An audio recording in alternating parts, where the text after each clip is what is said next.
Hey guys, how you doing today? Murph here, bringing you another product review. Today's review is going to be on the Logitech G935 wireless headset. This is the premium wireless headset model that Logitech makes. I've heard a lot of good things about the audio quality coming from these, so I'm excited to test these out for you. Going over the headset itself, on the top here you have a durable plastic with Logitech's G series logo embossed on top. Coming over to the sides, you have a piece of metal on the inside here for the micro adjustments for the ear cups. And you can hear how many adjustment positions there are inside of there. So it fits a wide variety of head shapes and sizes. It also has a pretty good flex to it as well. The back of the ear cups are removable. On the right ear cup here, you can see the battery. So if you have a separate battery that you ordered, you can actually charge that up. And if this one gets low, you can pop this out and pop the new one in. Also, as you know, after a couple years, batteries don't really hold a charge as well as they used to. So if you ever have to replace it, that's very easy to do. On the left ear cup here, this is removable as well. And you have the USB dongle to hook it up to your PS4 or PC right there.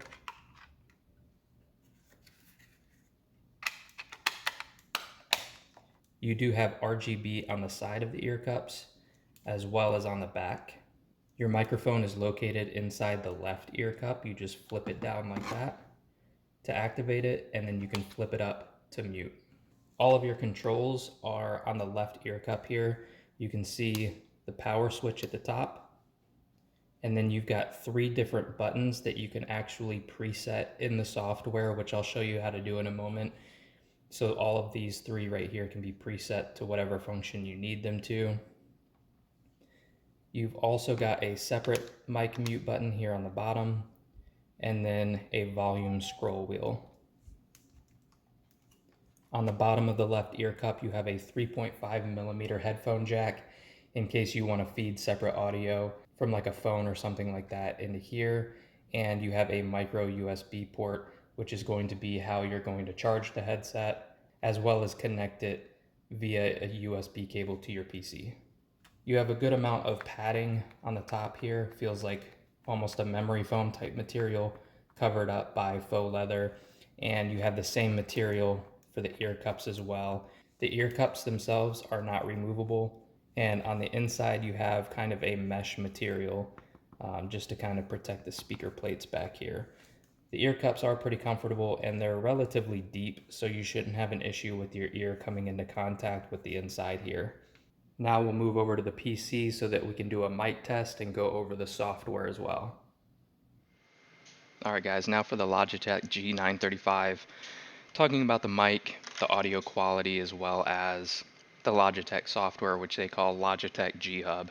So what you're hearing me now through is through the microphone on the Logitech G935. As usual with these headset reviews, from here on out, everything that you're hearing is coming from the Logitech headset itself.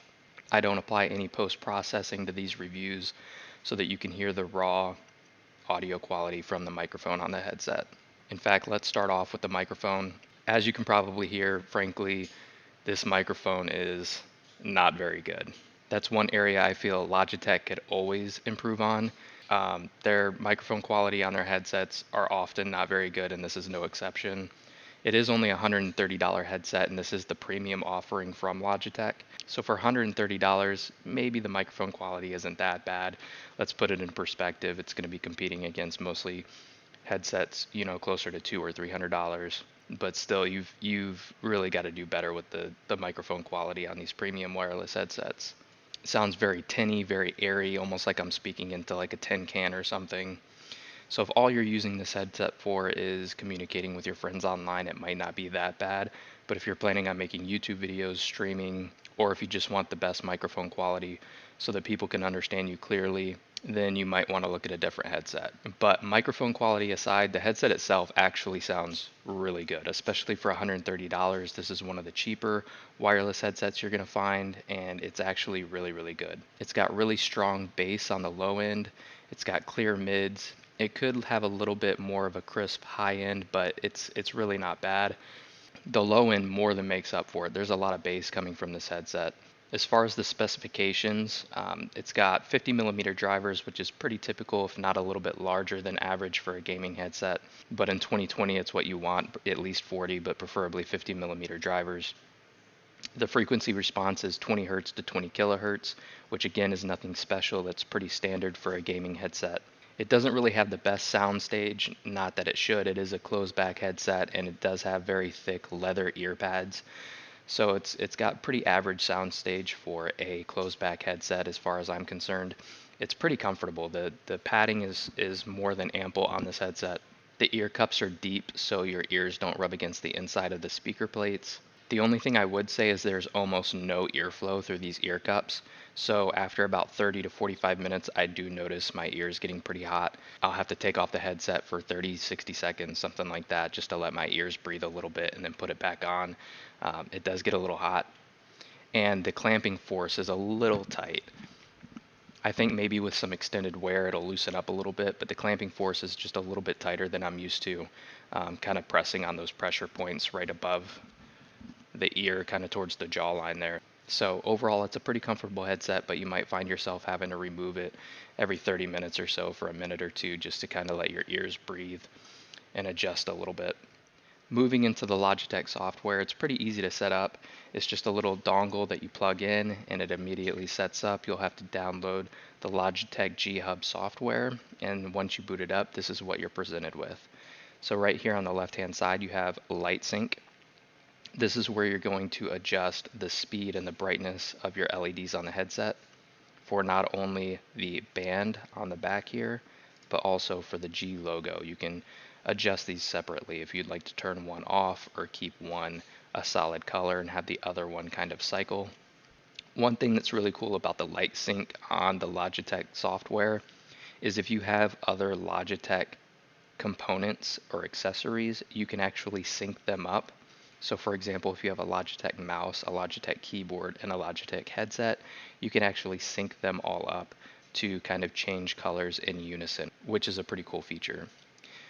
Assignments here, these three buttons on the back that I showed you before, this is where you're going to adjust the presets for those buttons.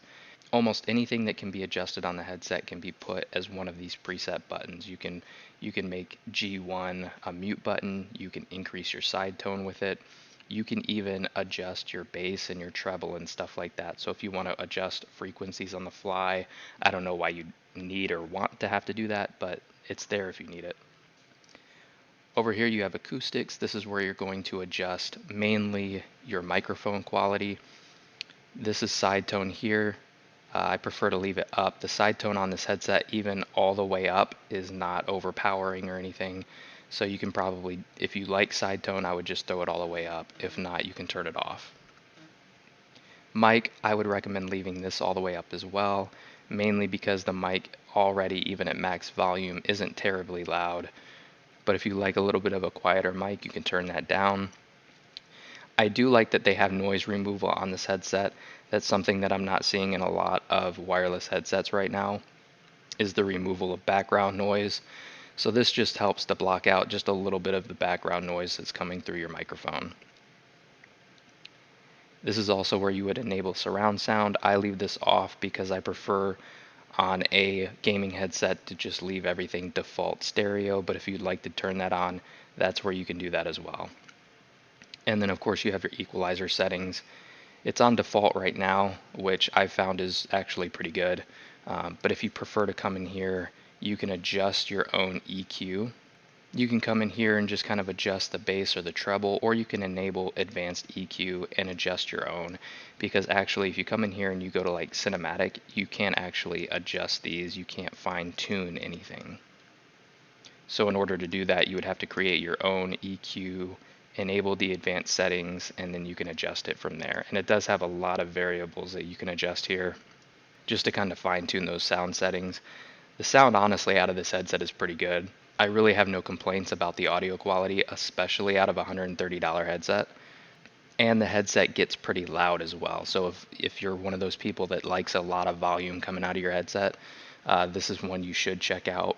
But again, you know, when it comes to microphone quality, that may steer you away from this headset. But if you happen to have your own standalone XLR mic or USB mic or something like that, then maybe you actually wouldn't mind having this headset. It's not a bad headset for $130, especially being wireless. The sound quality is actually pretty decent, and the microphone just kind of flips up into the headset, so it's almost like it's not even there.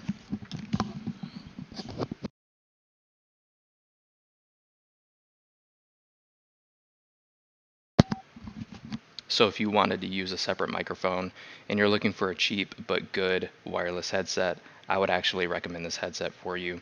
But if you're going to be doing any kind of streaming or anything like that, I would probably stay away from this headset because the microphone quality really is just not very good at all. I hope you guys found this review useful. If you did, smash that thumbs up button for me. If you guys want to see any other reviews or stream setup videos, click the subscribe button below. And if you guys have any comments or questions about this headset, feel free to drop them in the comments. I'm very good at getting to everybody in the comments section. So if you guys have any questions, go ahead and drop them and I'll answer those for you. And YouTube, we'll catch you later.